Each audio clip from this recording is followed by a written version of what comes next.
Woohoo! Here we are. Love it. To everyone listening in or watching on Getting It Off Her Chest. I'm Jay Del Rey, and I've got the beautiful Tabitha Fennell with me today. Tabitha and I met, I don't even know, a year and a half, maybe 2 years ago. I would 2 years ago, easy. Yeah, maybe a bit before.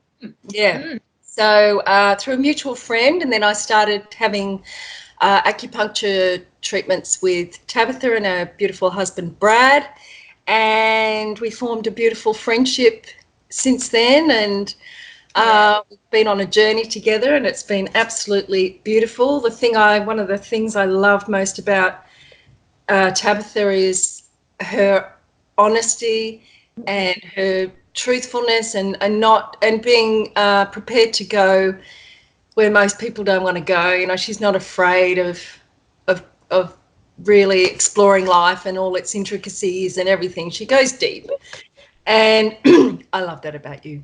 So I just want to hand it over to you to introduce yourself, let people know what it is that you do be, and then we're going to get into the juicy topic of menopause. Yay! Love it. Hi, everyone. Tabitha Fennell. I'm a mum of 3.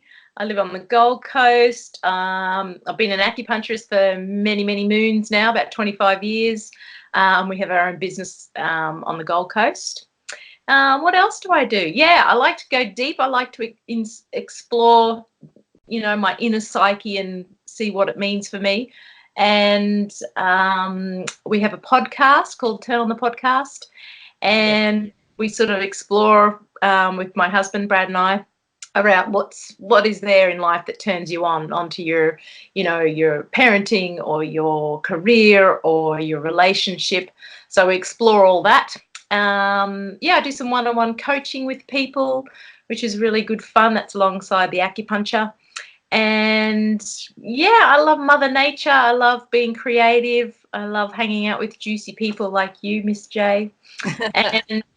And I'm into menopause at the moment because that's my process. That's where I'm diving deep into and really exploring it, and wanting to talk and connect to other women, because I know it's an area that's for some women is quite shut down and we don't talk about it enough. So here I am with you.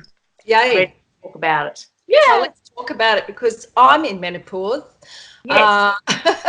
I'm 48, and I don't know when it started coming on, maybe last year. Yes.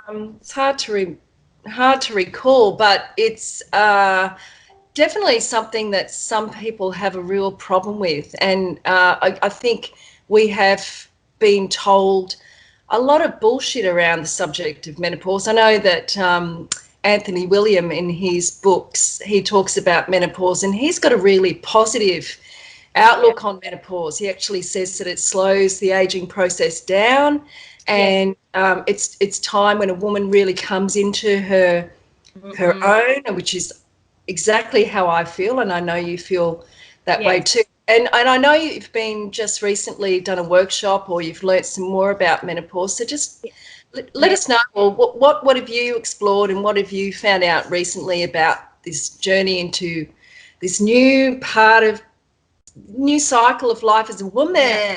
Yeah, I love it. Yeah, well, like you said, menopause can start from like 45 to 55, and I'm 49, and it's the last couple of years I've been, missing bleeding, and then, got my period again, and then not. And then, I've just done Jane Hardwick Collins. She's an amazing woman around all rituals and rites of passage. And that's what she's saying, that women through all that, for when you first bleed to when you have babies to when you go into perimenopause and menopause, is to have a ritual around it. And if you don't have this ritual, whatever's happening in your life is the ritual. So if you're going through menopause or perimenopause, because that's what happens first, that's the first 3 to 5 years until you actually stop bleeding for a year, then you're into menopause. So I'm sort of perimenopausal at the moment. And so whatever, if you're having a really tough, horrible time, with menopause or perimenopause, you're going to bring that into the next phase of your life. So it's, really important to have ritual around it, to speak about it, to have your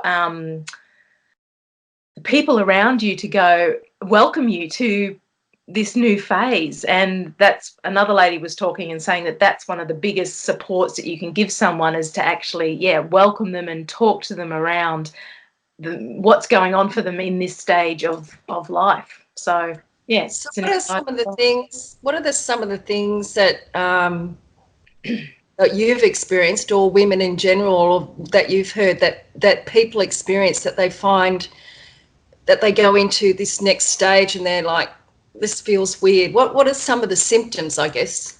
Yeah, exactly. Well, I think the biggest thing, well, for me personally, was actually going, my body's changing, I'm missing periods, I'm getting hairs on my chin, my skin's getting a little bit, not as flexible, or it's, there's changes in my body. My libido has dropped a bit, and then it can go really high. So it's an interesting stage, and I haven't got the hot flushes. A lot of women have the hot flushes that go with it, and I haven't experienced that. Yeah, I've experienced it a little bit, but not so much. So, but also the emotions, like I'm crying, I dropped my son off to school this morning, and they're walking for Daniel Day, and which is about that poor boy who got taken off the side of the road on the Sunshine Coast. So it's awareness around, don't get in cars with people you don't know. Yeah. And they're all walking along, and I can just feel these tears coming up, and I'm like, why am I crying about this? And for me, I've always tried not to cry through my life. So now I've just got this bountiful of tears coming up everywhere. And to accept, that was the biggest thing. My point was getting to the point of accepting that this is where I am, and that it's great, and that I need new, like that man in the book, new, and like Jane has been talking about, around great experiences with menopause and how it can be so liberating. And that, they talk about that the progesterone leaves first out of the body, and then the estrogen leaves. And when that estrogen leaves, it's like this veil comes off the woman, because the estrogen is kind of what you get at puberty. It's the influx. So it makes you look for the partner. It makes you be the woman you are, and then you have children, and then it allows you to be the carer for children. This estrogen makes you, get up at night and feed your children and have sore boobs and keep on going, and you're tired. And then along comes menopause, and this veil of estrogen, it leaves the body, and you look around and go, well, what the fuck am I doing everything for? Everyone can pick up their own socks, and you can wear your own clothes, and I've got better things to do than fucking care about you all, So that's what I'm kind of going through at the moment. It's like, this is my creative space, I've just, it's like, it is. And it's like this veil just goes, why am I still getting you food in the kitchen when you're 8 and you can still go and get food for yourself? And it's tricky, because I've got 2 older boys, teenagers, but I've also got a younger boy. And so a lot of women are going to experience this who have had children later, where you are moving into menopause, but you've still got a mother. And that's a really tricky dance, because when that estrogen does move and leave the body, you're into this next phase, but you've still got this little person here that needs your attention. And so it's a tricky dance. And it's not that I want to not be there for my youngest, but it's trickier than the 2 boys for when I was full of estrogen and mother. Right. Yeah. I didn't know that. So would you say you kind of feel a little bit more selfish and a bit more like, fuck you? Definitely. Yeah. I can't put up with, and that's what menopause is all about. It's like a dissolving and a burning away of relationships and things in your life that you just won't put up with anymore. I'm getting so funny. That's so funny, because I was just thinking about my mum. And I think she went through menopause in her 40s, might have been to late 40s. Yep. And I remember thinking, what a bitch. Yes. She's so into herself. She's so, what a bitch. she was feisty. I mean, she's a feisty woman anyway. She's an Aries, but she was even more so. And if I'd known what she was going through, Yes. maybe I could have understood it a little bit better, because I was there going, what the hell has happened to her? Yeah, She really did change. Yes, bam, like that. Mm. Wow. So interesting, hey. And I Kapow. think it's, yeah, it is. And she was like, no, grow up, kids. You're on your own. It's like chucking them out of the nest nearly. Yeah. Yes, yeah.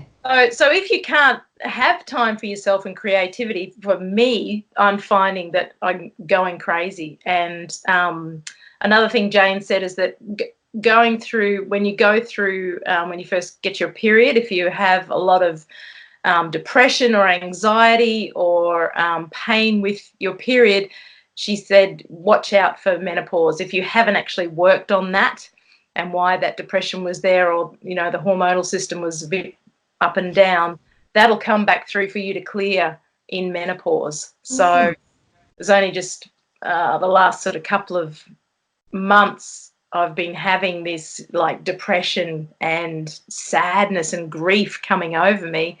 And so I've been working on that and working with a therapist and working in my own inner work to try and clear that. So I'm not taking that transition all the way through. So menopause is really like whatever you shoved under the carpet throughout your life. Here it is. Here it comes. Yeah, totally, which is horrible because your hormones are going like this. And so, yeah, all this emotional trauma or gook or whatever you want to call it will be in your face. So it's a huge process of nurturing yourself. And that's tricky if you're a business working woman, entrepreneur, you know, got kids at home. You really have to take time. And I'm knowing this now because I'm not one naturally to put myself and nurture myself first. But now I have to now, because if I don't, I'll be a cranky, horrible, depressed person.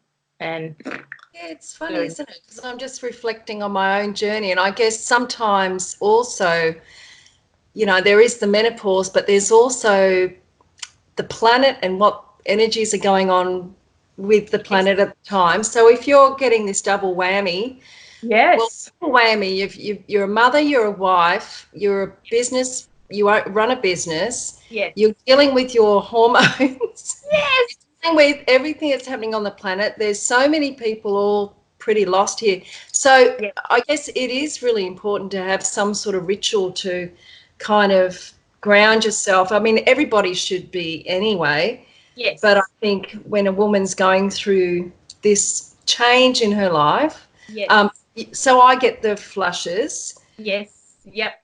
And they come and go. Yep. Yep. Like they were really prevalent for the last couple of weeks, and they've gone again. Like, yes. Yeah. It's funny, isn't it? Yeah. And I don't know if I'm not on I don't feel like I'm on an emotional roller coaster. Yeah, that's good. Because I've done it, like you say, you know, doing a lot of work on yourself, doing a lot of the inner work, putting yourself first, making sure that you're honouring and self-love, self-care. Yeah, so important. Important part, isn't it? Yeah, it's a huge part. And what about, you know, obviously talking about the crone. So explain that term and what that means. Yeah, well, the crone is actually, it actually means crown. So it's really important. And you and I are both in the MAGA stage, MAGAA. And it's the perimenopausal stage where the crone, and that will take you through until you're about 70, 75. And then you move into the crone, which is the crown. Yeah, so we're still in the MAGA, and it's the autumn queen. So basically at this stage, it's like whatever you reaped back in your maiden days, back in your motherhood days, this is the time to reap it now. So like you were saying, you know, you've done all that work through your mothering and through maiden, and now you're coming out the other side a little freer and a different sort of person. Yes. Yeah, which is fantastic. And then you move into the crone, and through this perimenopausal change, because like on a hormonal side, if you want to read a great book, it's the Dr. Christian Northrup. Northrup, yeah, she's awesome. Yeah, and she explains it. I really like knowing the scientific side of it with the hormones. Yes. And because hormones are our emotions, really, but it's really like that, you know, the progesterone dropping and the estrogen dropping. But then what comes through is the FSH, which is follicle stimulating hormone, and the luteinizing hormone, the LH. And we only get that when we ovulate. But when we get into menopause, we're running on that hormone 24/7 at the highest amount that we've ever received.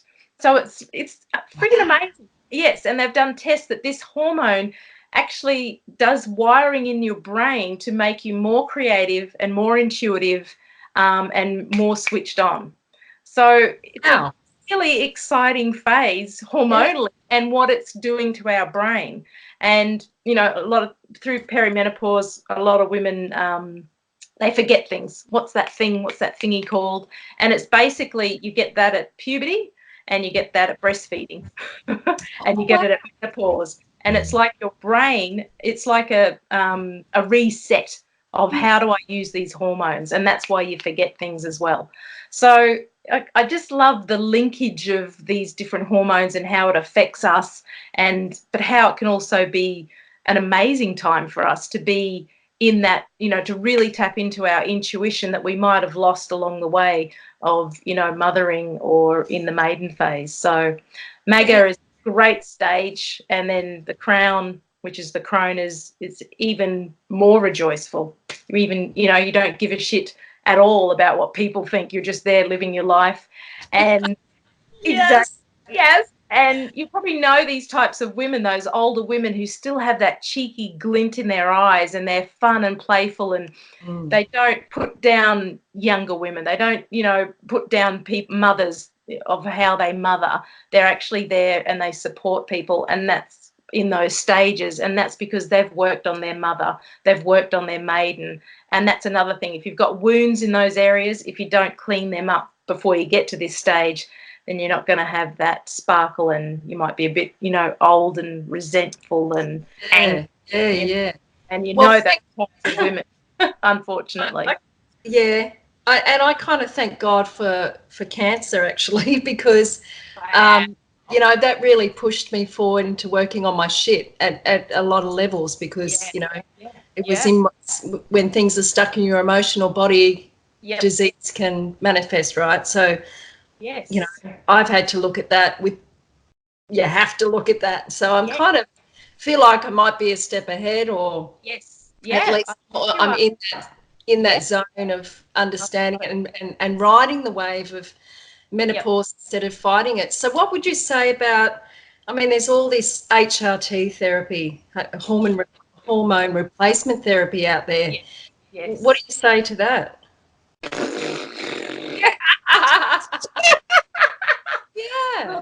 Some women, if you're really crazy and it's, you know, you're depressed or whatever, then maybe. But I'd try and seek therapy. I'd try and go to a naturopath, go and get some acupuncture. You know, seek out different ways of being first than just, because it's just like a Band-Aid on a whole heap of crap in your body and emotion. You go sploop, and now they're actually, the HRT, they're giving out antidepressants to work with it. So they're putting all these women that need to express all this emotion and grief and loss and happiness and joy, and they're just, so what's that going to do for them? It's not, you know, so, and then a lot of women, if they go on that HRT, they start bleeding again.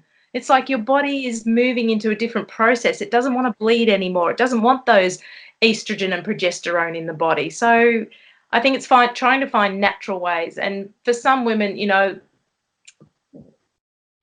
especially with dry vagina and things like that, you might need to go to a compounding chemist and get some progesterone compounds. You know, that can really help. But I think if you can try and do it naturally and get support, that's the best way to go.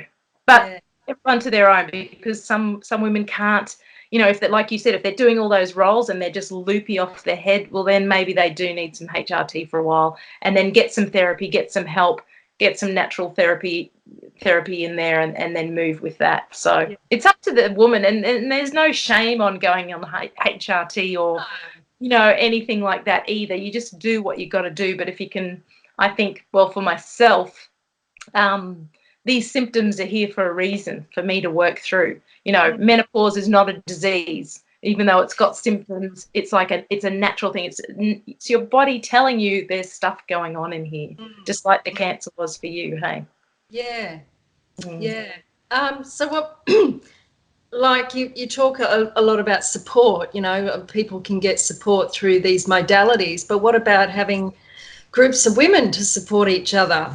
Yeah, well, that's just actually what I've just started to do. Is I'm getting a date coming up soon for women to come in on Zoom to connect and to talk about their symptoms and what works for them and how they're feeling. So I was going to try and do it locally with, you know, to actually be one-on-one, but then because I've got a fair few different women from all around the world, they were like, no, we can get together on the internet. So I think, but if you can find your own group of women in your own little, you know, community to have a monthly meeting and do rituals around this and talk and cry and laugh and be together as women need circle. Oh my God. I mean, that was the biggest thing I got from Jane's workshop. There was 50 women all in this beautiful hall, and just the energy of it, and all of us with our commonalities and our differences. It was just so rejuvenating, and you didn't feel alone.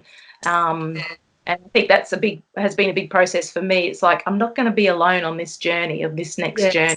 I want to be in community and be held by other sisters. So go like get your sisters. Like they did centuries ago, or, you know, back in the cave, you know, they all hung around the fire, and the dudes went out and got the food, and all the women hung together, you know. Yep, they got together and did their secret women's businesses. So yeah, so important. It's like we need a community to help each other. I feel like this is what's happening with the way the world's going, that we're all starting to find that we need to get back to that community kind of based thinking and connect with one another, and find support outside of our blood families. Yeah. Because sometimes that's not enough, right? And the amount of shit fighting amongst families is, yes.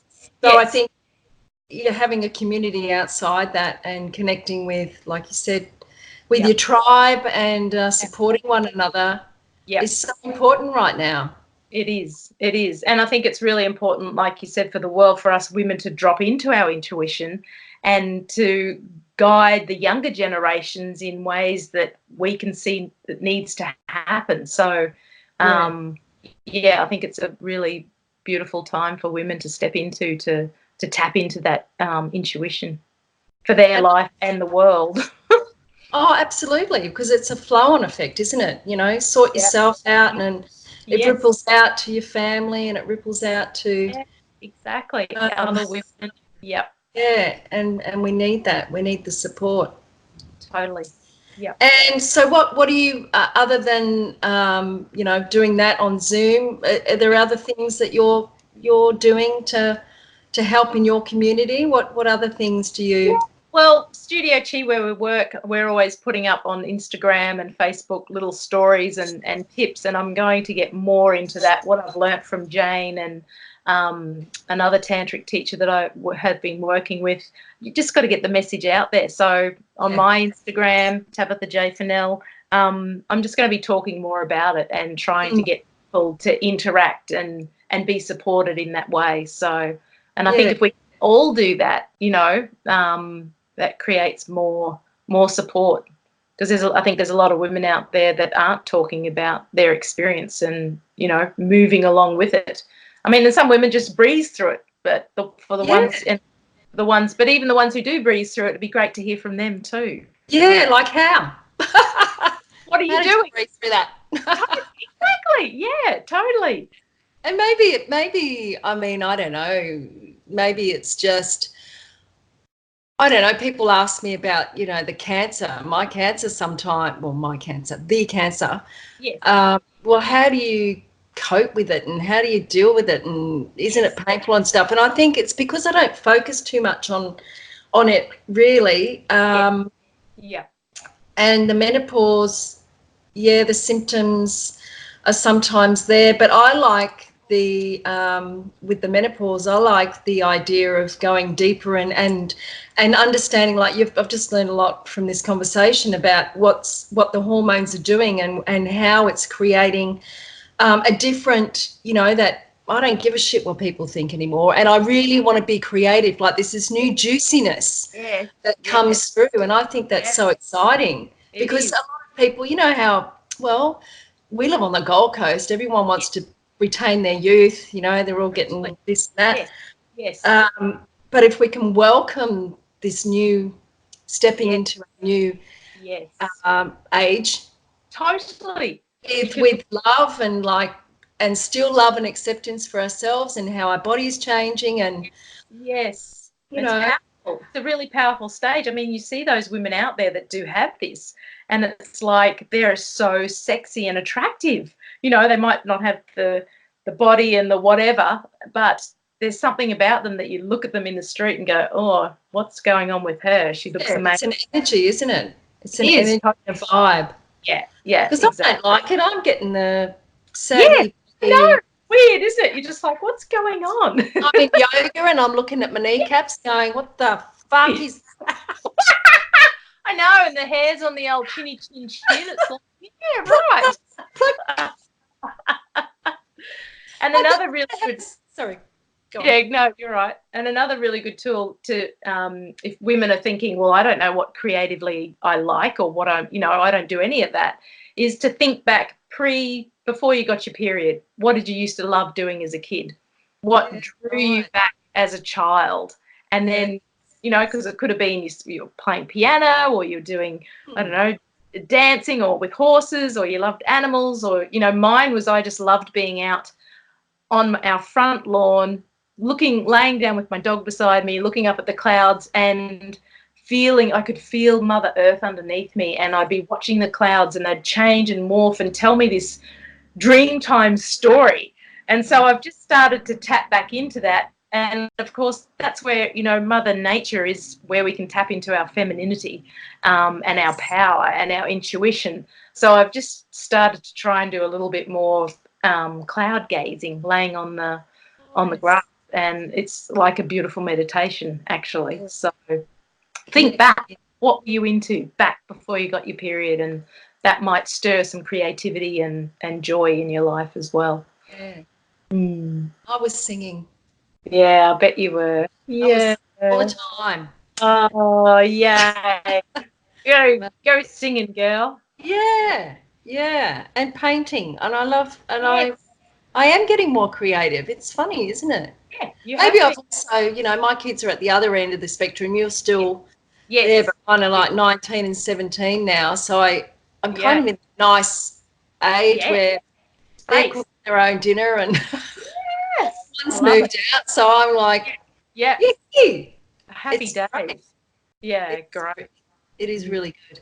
It's been so good chatting with you. Yeah, that's fun. It's just easy and flows and I've learned so much about this subject because I haven't really looked into it, to be honest. I only remember reading Anthony Williams' book, Medical Medium, and he's got a chapter in his first book about menopause, and it's really interesting because he just said there was no such thing back in the early 1950s. I think it all started to happen with the chemicals that were around at the time. So I think if we eat right, if we're really looking after our health, you do to get through menopause, you've got to be strong. So weight bearing, yoga. Physical cardio is really important to move your body, especially for the hormones and liver. And you've got to be strong to get through menopause. And like you said, food and what you're putting in your mouth, heating foods such as,